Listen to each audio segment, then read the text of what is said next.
You're listening to Hear Arizona, addressing issues, empowering our community.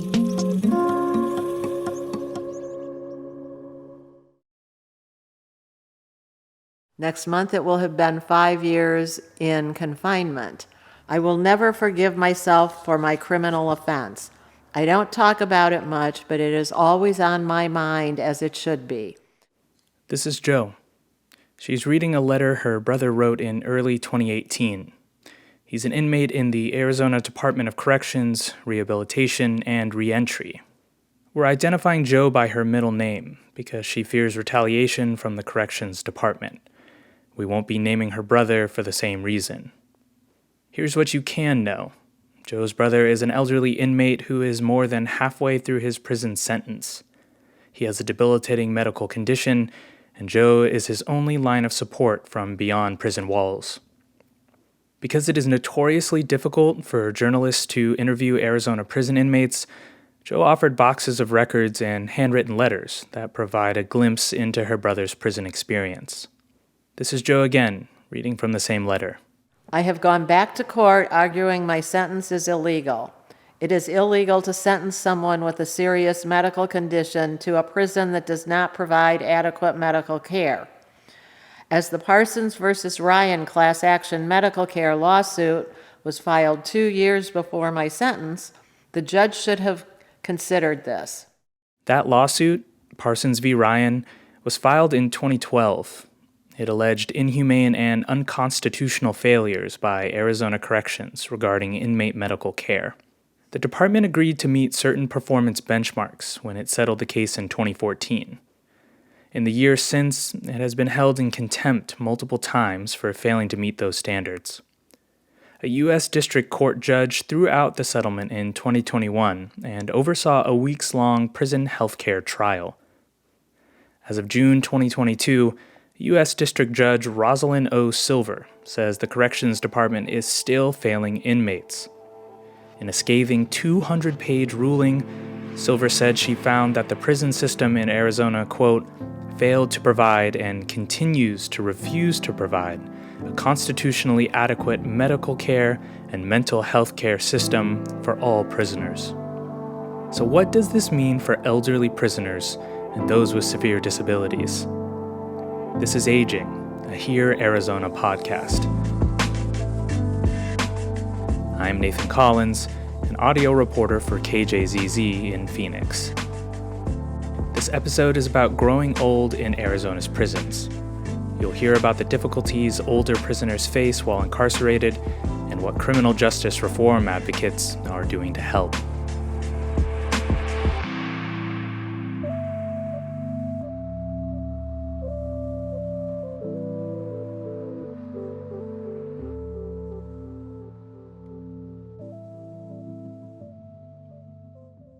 More than 14% of Arizona's prison population is aged 55 plus and has grown by nearly 2% every year since 2019.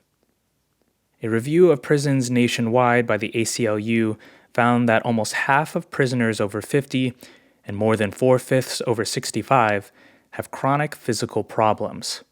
They also visit health facilities 5 times as frequently as similarly aged persons who are not behind bars.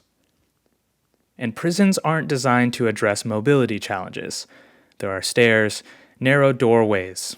Inmates have to trek substantial distances to get meals and services, most often without the use of handrails or wheelchair access. Then there's the sleeping situation.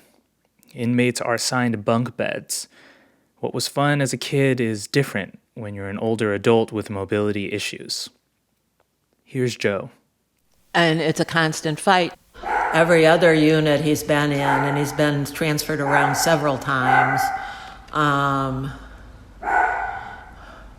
has bunk beds. And because of his back issue, and because they don't have appropriate ladders to get up and down to the top bunk, it's been a problem. Inaccessibility inside Arizona's prisons can lead to significant injury for elderly inmates and those with serious medical conditions. Advocates of corrections reform say that the majority of issues have stemmed from legislative efforts that privatized the prison medical system in 2012. They privatized everything. They privatized food services. They privatized the commissary. They privatized healthcare. They privatized everything, thinking that was a solution, and it's not. This is John Fabricius, the executive director of Arizonans for Transparency and Accountability in Corrections, an organization that works to spread awareness of misconduct and issues surrounding incarceration in Arizona. Fabricius is a former Arizona State prison inmate and was released from the system in 2018. He says that he has witnessed firsthand some of the medical pitfalls that inmates experience. Those issues escalated in the lead-up to privatization, when state-appointed medical staff knew they would lose their jobs. All of the state medical workers that were there, the doctors and nurses, they knew that their jobs were coming to an end. So we started to see attrition in medical staff. That became extraordinarily acute. He gave this example of an elderly inmate who began to lose vision in one of his eyes around that time. He woke up one day and a little bit of his vision in his left eye was obscured. And he put in a health needs request to medical. They never brought him into medical, which was on the unit. State doctor at that time, because they had not changed over to privatization, sent him Visine through the mail and said, try this for a week, which he did, following directions. And of course, it didn't get better. Fabricius says that when the elderly inmate was finally seen by a doctor, the diagnosis turned out to be a detached retina. The inmate ultimately lost vision in that eye. A detached retina is an emergency situation, right? It's, if you look at any of the medical stuff on that that's publicly available, they're supposed to address that within 24 hours. Fabricius explained the process for inmates to get medical care in this way. First, the inmate fills out a health needs request, or H&R, unless they are dealing with a documented chronic illness. There's a $4 copay to submit the request. That's cost prohibitive when you consider inmates earn 10 to 20 cents an hour while participating in inmate work programs. That H&R is evaluated by prison medical staff. Then, a nurse sees the patient. If the medical issue needs to be escalated, the nurse will recommend that they see the staff nurse practitioner, physician's assistant, or doctor. At least, that's how it's supposed to work. As Judge Silver noted in her ruling, there aren't enough health employees to care for the roughly 25,000 people housed in Arizona's state-run prisons. Silver wrote that nurses are the first and often only medical professionals available to see prisoners. Sometimes the nurses, who may be insufficiently trained to diagnose and treat a given condition, miss obvious signs that should lead to a referral to a higher-level provider. And there are additional hurdles when it comes to treatment. Here's John Fabricius again. Then once you get into the doctor, they're limited by their companies. They make them generally go through like a panel that approves whether or not medical treatments are done. If you need some sort of outside care or you need to go see a specialist or whatever, then the doctor, that provider has to send it up to this authorizing panel that's at the company. And you can imagine that they don't want to authorize those because of the way that the contract is set. Fabricius says that the contract between the state and the healthcare provider sets a per diem for each inmate. And the more care a person needs deducts from the limited money allocated for each individual. So it incentivizes the companies to deny treatment, right? They're losing money by providing inmates treatment. And so that's the way that contract model is set up. Fabricius says that, in his experience, elderly inmates are at risk for more than just an arduous healthcare process. They are clearly have higher medical needs, and they were treated, just as poorly, sometimes even more poorly. We asked the Arizona Department of Corrections, Rehabilitation, and Reentry for comment on the status of medical care inside state-run prisons. Citing HIPAA, a corrections spokesperson directed us to look at inmate health services policies that are posted on the departmental website. And they issued this statement, quote, "In considering the selection of our new healthcare provider, providing maximum savings to the Arizona taxpayer, and providing the highest quality of care for the inmates in our custody, were top priorities. Our new partnership with NAFCare will bolster our ability to continue our mission of providing excellent health care to the men and women who are in our care and custody." End quote. How do you fix a failing prison healthcare system? Silver, in her ruling, ordered injunctive relief that has yet to be determined. Meanwhile, the Corrections Department has entered into a 5-year contract with a new healthcare provider. Attorneys for Arizona inmates have proposed a receivership. The remedy has been used with prisons in other states, including California. In 2005, a federal judge seized control of California's prison medical system after finding one inmate a week was dying of medical neglect or malpractice. He appointed a receiver who retains control of the medical system, though the state is slowly taking over operations at individual prisons. The lawsuit that prompted the change in California and a similar suit over poor mental health care led a panel of judges to declare that prison overcrowding made it impossible to improve conditions to constitutional standards. The judges put a cap on California's prison population, forcing a dramatic drop in the number of incarcerated. The state eased criminal penalties, kept lower-level offenders in county lockup, and increased opportunities for parole. The latter is an effort that Families Against Mandatory Minimums, or FAM, advocates for nationwide. More specifically, FAM pushes for what it calls compassionate release. There's a humanity issue here that I think can't get lost in this conversation. This is Mary Price. She is general counsel for FAM. A lot of states, a lot of people don't like to use the word compassion, but we've decided to use it because we want to focus on the humanity of the individual. We want to be sure that when a program is constructed, it's constructed with the person front and center, that we have to think about the people who are incarcerated and what it means for them.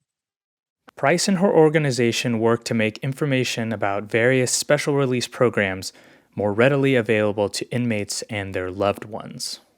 I've been doing this for a number of years, and we just get phone calls from people who are frantic because they don't understand. They have a loved one who's in prison who they've just learned is terminally ill, and they can't get any more information, and nobody will talk to them in the institution. And one of the things that I've discovered is that people, particularly people who are incarcerated in need of compassionate release, and their loved ones on the outside, don't know necessarily that the programs are available. And when they try and get information from prison officials or from staff, they're often met with ignorance or disinformation.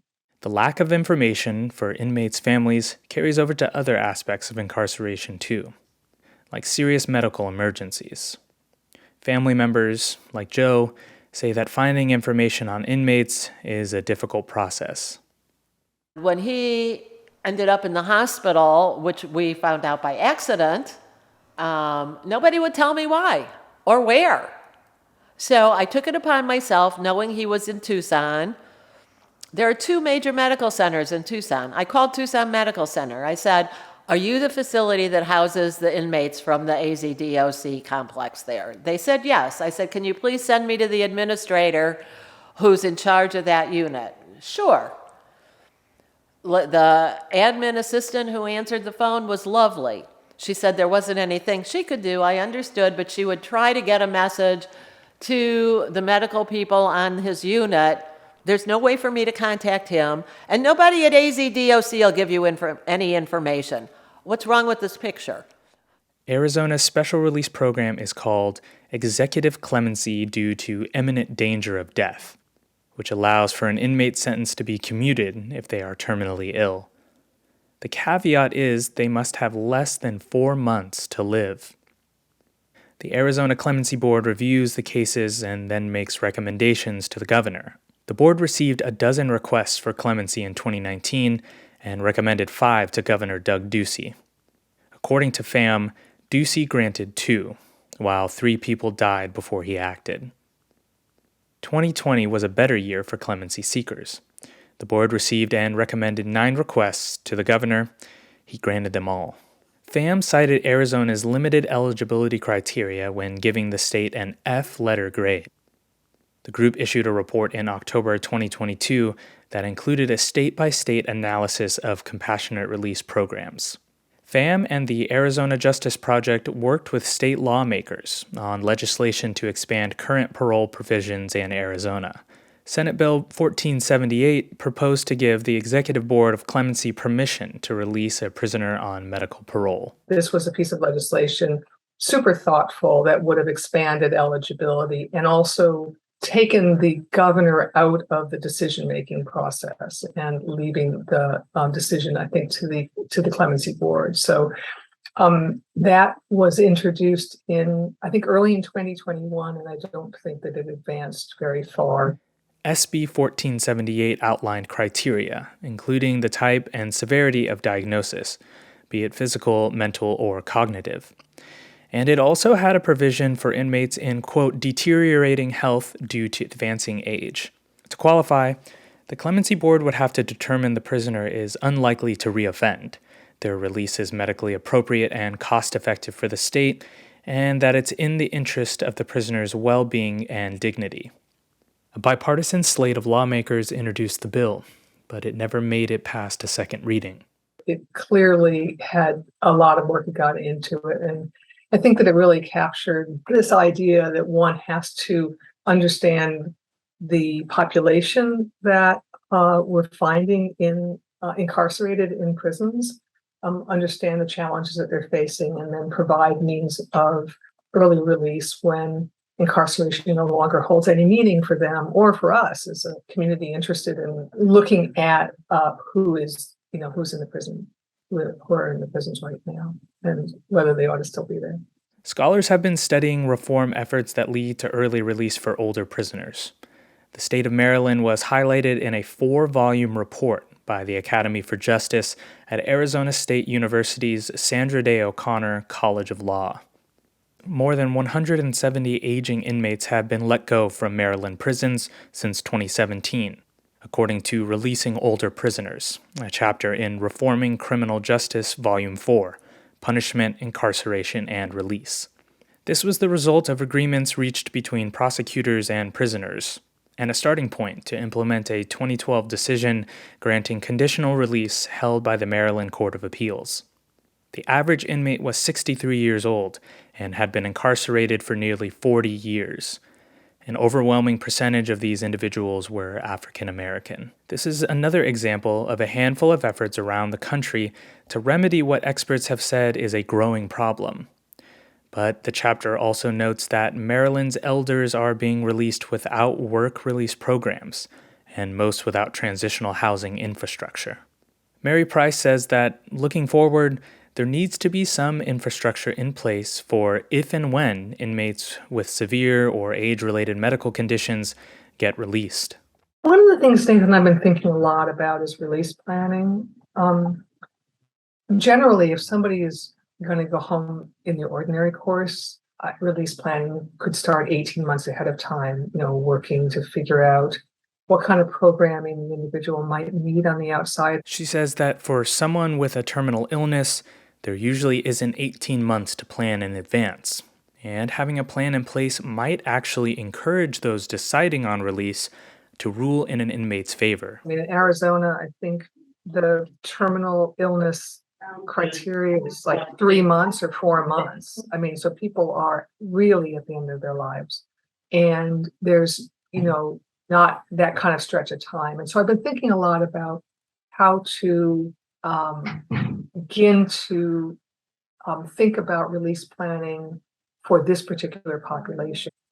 Think that for the decision maker to know that an individual who's leaving prison has housing, has medical insurance, will have the durable medical equipment they need and transportation to go to and from their doctor's appointments or their hospital appointments or to the community health center where they're going to be. All of that helps the decision maker have the confidence to say, yes, this piece is done.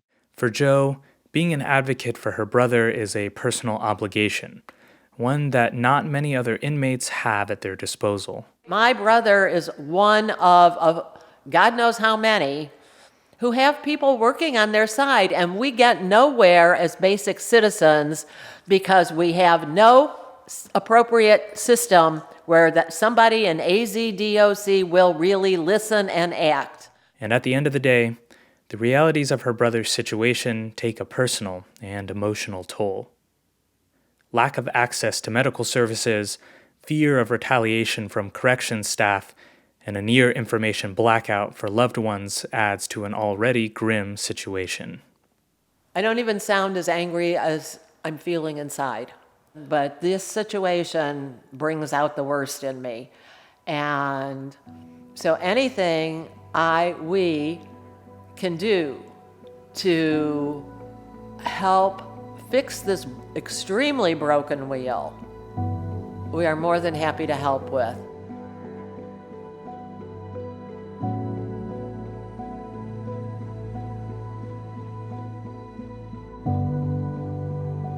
You just listened to the Here Arizona Aging Podcast. That's HEAR Arizona. This podcast is made with support from the Nina Mason Pulliam Charitable Trust. Here Arizona podcasts are all about empowering the community, so we hope you'll join in the conversation. Find us wherever you get your podcasts, and follow us on Facebook, Twitter, and Instagram. In this episode, you heard from Arizonans for Transparency and Accountability in Corrections and Families Against Mandatory Minimums. For more information about these organizations and other Arizona nonprofits, head over to our resource page at herearizona.org. Here Arizona is a production of KJZZ, part of the Division of Public Service at Rio Salado College. This episode was reported, written, and hosted by me, Nathan Collins. It was edited by Lindsay C. Riley. Thanks for listening.